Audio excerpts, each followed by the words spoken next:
Hey everyone, a few months back I made top 16 with Todoroki 1 and I never did end up making a deck list video. So this video is going to be partially the deck list that I made to get top 16, and then it's also going to be a guide to Todoroki 1 and why I feel that he's still one of the strongest characters in the game, and I think he's one of the most fascinating characters to play, one of the most complex and very, very underexplored currently. So let's jump right into it. Todoroki 1, he's got his top enhance, mimics his fire quirk. Commit 1 foundation, your attack is +1 damage for every 2 ranged attacks in your discard pile. This starts out very weak, but as the game goes on, it gets stronger.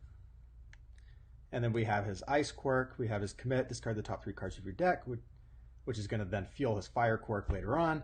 And then after your rival plays an enhance ability on a non-character card, cancel it. So this is very, very strong at the beginning, when your rival does not have a lot of foundations on board, so every enhance matters, and your rivals doesn't have the foundations to string along several attacks. So every enhance on every attack matters. So this is very, very strong at the beginning of the game. It's still strong late in the game, but it definitely goes down in value over time. So if we were to take these two quirks and we were to chart their value over time, it would look something like this. With, at the beginning of the game, you really want to rely on your defense and wait for your offense to get better. And then at around turn 4, turn 3, turn 5, whenever you get those ranged attacks and discard, that's when you really want to put forth the firepower and win the game. And you'd like to win before you cycle. Or if you can't win before you cycle, you'd like to at least get them to life support to where the damage pump really isn't needed for your next turn. So the strategy of my deck was focusing on staying alive until there were 8 ranged attacks in my discard or more. And then on turn 4, I would play a string of 4 to 5 10+ damage attacks. So it was all about just surviving and then in one turn destroying my opponent. So the tactics to my defense were I wanted to spend the first few turns building foundations. This can feel counterintuitive because we're so used to poking and playing out our hands and playing all the orange cards that we draw.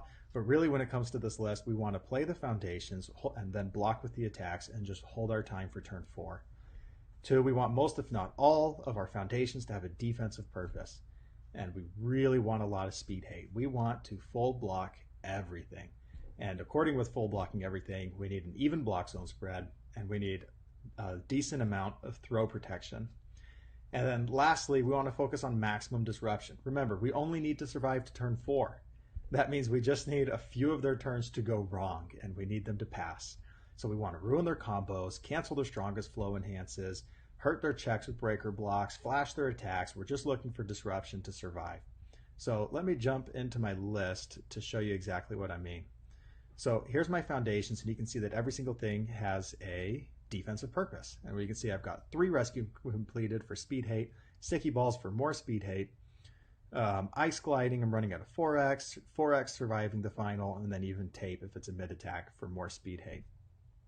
I have a very, very even block zone spread with 18, 24, 21, and then I have 4 ice slide tackles, so those are really also high blocks, and then I have 3 wall cling, and I have 2 faith shields. So pretty much I will be able to full block every attack that comes my way. Let's see, gotcha, some stun hates, we can commit them down with desperate times, and then on my 2 deaths I'm really focusing on disruption. So drowning and resentment.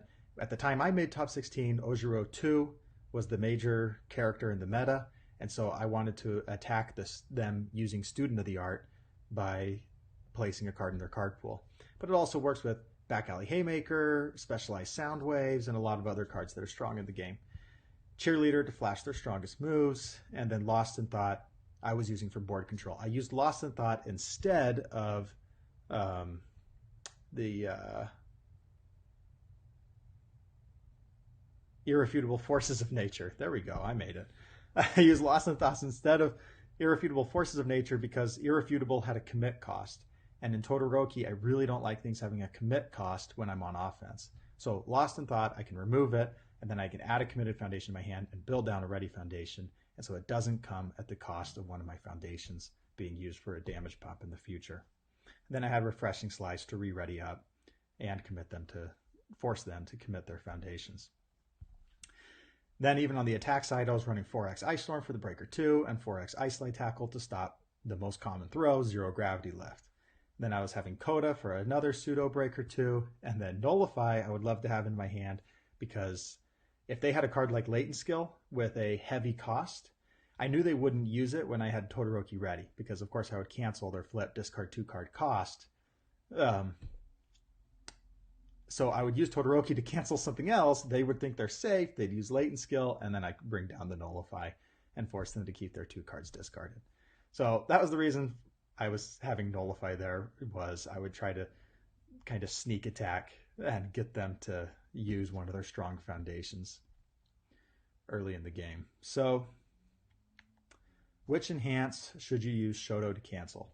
My answer to that would be to cancel the enhance that disrupts their game plan the most. Now this seems obvious, but 90% of the time I'm not canceling a stat pump. I'm canceling something like over here. I've got 3 examples of attacks that let your opponent not play on progressive difficulty, which on turn 2 and turn 3, we want to force our rivals to play on progressive and have to pass their turn. So this first one is Dual Needle Lunge, lose 3 health, add this card to your momentum after it resolves. So by canceling this, we're keeping away their momentum and we're making them play on progressive. And they still have to lose the 3 health. Here we have Staff Strike, the next 2 weapon cards you try to play this turn ignore progressive difficulty. Of course, we know this is huge right now, where Staff Strike Jiro has made a return, and so we can immediately cancel that, and all they're getting is that 1 attack per turn. And then down here we have Twisting Azure Inferno. If this attack's damage is 7 or greater, for the rest of this turn, your checks get +1, your rivals' checks get -1, basically meaning that that Twisting Azure doesn't count towards their progressive. So by canceling that, we're making it count towards progressive. Over here, I really like to also cancel draw enhances. So Valiant Assault, draw 2 cards. Latent Skill, discard 2 cards, draw 2 cards. Or Stun Grenade, reveal the top 3 cards and then add a Fury attack into your hand, basically a guarantee drawing an attack. I like to cancel these ones a little later in the game, like turn 3 and turn 4, because I'm really wanting them to not draw into attacks. On turn 2, I'd rather cancel enhances like this that force them to play on progressive, because then I'm going to follow up with an Ice Storm Breaker block and have them end their turn for want of foundations. So that's it for defense. Let's jump into the tactics I used on offense. Number 1, I would play a high ratio of attacks, and then I would play self-mill cards to fill up my discard pile with ranged attacks quickly. Number 2, focus on low difficulty attacks and cards that ready foundations or clear your card pool. So why is this? Because these things kind of go against each other. I want to play a high ratio of attacks because I want to have my kill turn on turn 4. Waiting until turn 5 is just too difficult to defend with only 20 health. So we need to have turn 4. I'd like to have our kill turn on turn 3 if possible. And then focusing on low difficulty attacks, as the damage pump from Todoroki forces you to commit a foundation. So we really don't want to have checking poorly cost us getting damage pump on our kill turn. So we're looking for cards that ready foundations, and then we want low difficulty to keep our stage ready. 3, I want to make sure that my attacks on turn 4 hit. Most of the time I want to do this by my rival committing out trying to attack me and playing good defense. But if my rival has not committed out, I still want to win on turn 4 because I want to win before cycling. So my tactic when my opponent had a ready stage to attack was just to overload the low attack zone, was to count on them not having more than 1 or 2 low blocks, and that I could then push through 2 or 3 attacks at full damage. And then 4, remember that Shoto can cancel and enhance for your final attack. Only use this if you know that this attack will be the winning attack. But you can use your damage pump first, and then you have Shoto free to cancel anything from there. So let's take a look at my offense. You can see that almost all of my attacks are 4 diffs. I'm running Freezer Burn, which readies a foundation. I can also cancel anything, which I would love to play Freezer Burn as my second to last attack, cancel anything, and then play Shoto as my last, and then use Shoto for my last attack to cancel anything. I'm playing Invisible Infiltration. I'm only playing it at a 1 of because it's not ranged, but it also unflips something and it readies something for me. Tongue Whip is just a necessity for any water deck, especially one overloading the low zone. And then Ice Light Tackle I would really like because it gives 2 speed, and 5 low 5 is pretty good stats for a 4 diff. Um, Piercing Thorn Lances would clear my card pool, so while it's a 5 diff, it's not really. Any attack that you play after Piercing Thorn Lances effectively decreases the difficulty of Thorn Lances by 1. So if you play 2 attacks after Thorn Lances, it's as if Thorn Lances was really a 3 diff. And then Frigid Heatwave is not a low attack, but it's the best poke in this deck. I would love to poke with it on turn 2 or turn 3 because it's 5 speed. A lot of times they're holding their lows, and so a high might surprise them. And then I get to draw 2 cards, I get to self-mill, and then I get to hold more cards for defense. So Frigid Heatwave was more of a poke attack, and on the kill turn, I would prefer to draw my low attacks. And sometimes I would use my sticky balls on offense on the kill turn, and then Coda, I will use that enhance every single attack, no matter what, if it's my kill turn. And then if I really need to, I can use Ice Gliding or Rescue Completed, but that's a last resort for Speed Pump. So that's it for offense. What if my rival starts holding their low blocks? And I really didn't care, because the answer is they can't hold what they don't draw. And right now, nobody's playing low blocks. So if we look at the webcam RLE, the winning Toga list, 13% low blocks. Second place Eraserhead, 14% low blocks. So even if they're a 7-hander, if they're playing low blocks at this ratio, they might draw 1 low block, maybe 2. But they just won't have them. So that's what I found in 90% of my matches.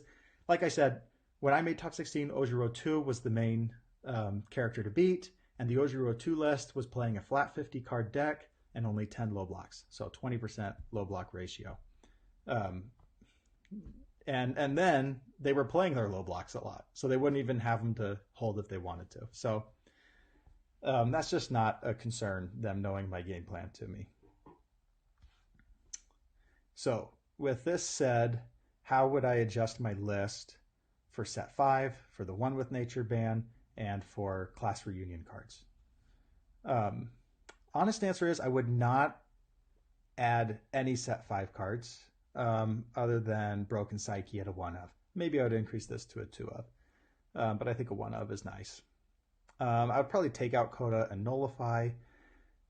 For the future is now Jiro, I would definitely add in a few Desperate Struggles. I would probably sideboard a few more Desperate Struggles just in case. And then I would take out Drowning in Resentment, since Student of the Art is no longer such a prevalent card. I think I would rather just have the flip for -3 speed with a high block. So those are the only 3 adjustments I would really make for set 5 and Futures Now. I think this list could actually be very, very strong in the current meta. I think it is a nightmare matchup for Recovery Girl, has a strong matchup into Air Jiro, has a strong matchup into Order Fourth Kind, and has a decent matchup into Good Jiro for Futures Now. So I think this could be very, very strong today, just as strong as it was in the past, maybe even better. Ojiro 2 was pretty much a worse matchup across the board than the 4 that I just mentioned that are strong in the meta today.